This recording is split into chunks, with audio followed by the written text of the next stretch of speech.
Très heureux aussi de pouvoir saluer le vice-président de la République, le tout premier vice-président de la République. Au nom du corps diplomatique, je peux dire que nous sommes très très contents aussi parce que nous avons connu son Excellence comme Premier ministre. Nous avons tous établi un très bon rapport avec lui. On a déjà coopéré, Monsieur le vice-président, lors qu'il occupait le poste de Premier ministre. Mais de toute façon, on est très heureux de travailler avec le premier vice-président de la Côte d'Ivoire. Nous sommes d'autant plus heureux que l'homme qui a été choisi est un homme que nous connaissons bien. Ancien Premier ministre, nouvellement élu député, nous le connaissons suffisamment en tant qu'ambassadeur. Et nous savons qu'il est à la hauteur. Il est à la hauteur. Je crois que c'est un choix judicieux. Et je suis sûr et certain que ça renforcera la démocratie et la stabilité de la Côte d'Ivoire. Félicitations à Monsieur le Président de la République, Alassane Ouattara. Félicitations au nouveau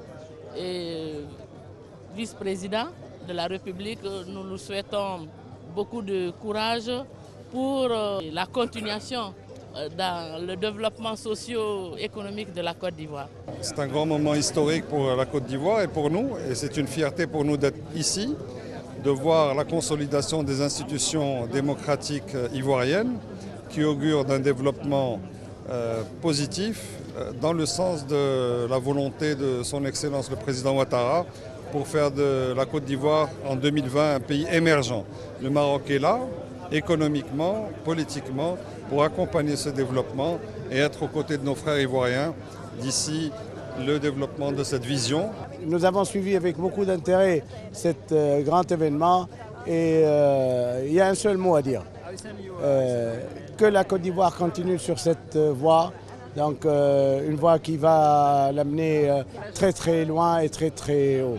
Donc je souhaite le plein succès dans ses nouvelles fonctions à Monsieur le Vice-président, à son Excellence Monsieur le Président de la République et au peuple ami et frère ivoirien.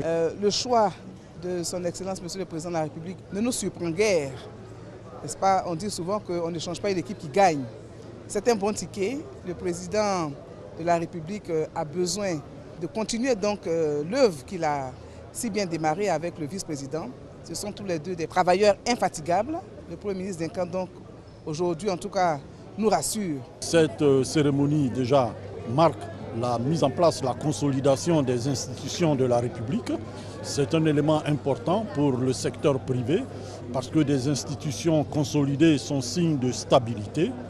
Et c'est également une grande joie pour nous parce qu'il s'agit de Monsieur le vice-président Daniel Kablan-Duncan que nous avons eu l'occasion de côtoyer, avec qui nous avons travaillé en tant que Premier ministre de la Côte d'Ivoire. Nous savons que c'est un monsieur qui est au fait des questions économiques et donc cette nomination de monsieur Daniel Kablan-Duncan confirme la vision du chef de l'État de mettre l'économie au centre du développement de la Côte d'Ivoire. Nous sommes heureux d'avoir pu être présents à cette cérémonie, mais connaissant l'homme, bien que je sois de la même région que le vice-président, nous savons que ce qui importe pour lui, c'est vraiment la nation, l'intérêt général, et nous associons à tout ce qui se passe et tout ce qui se passera. Il a participé à plusieurs gouvernements et il a déjà fait ses preuves. Et ce que nous souhaitons, c'est que Dieu l'accompagne dans cette énième mission pour qu'il puisse la mener à bon port avec le président de la République, son Excellence Alassane Ouattara. Je voudrais remercier le Seigneur Tout-Puissant pour ce jour qu'il nous donne et qui a permis que le grand frère soit nommé à ce prestigieux poste de vice-président de la République. J'associe à ce remerciement le président de la République, son Excellence, le président Alassane Ouattara. Nous avons été heureux, toute la famille, de participer à cette bonne cérémonie. Je prie le Tout-Puissant qu'il lui donne toujours la force nécessaire pour mener à bien cette mission qui lui a été confiée.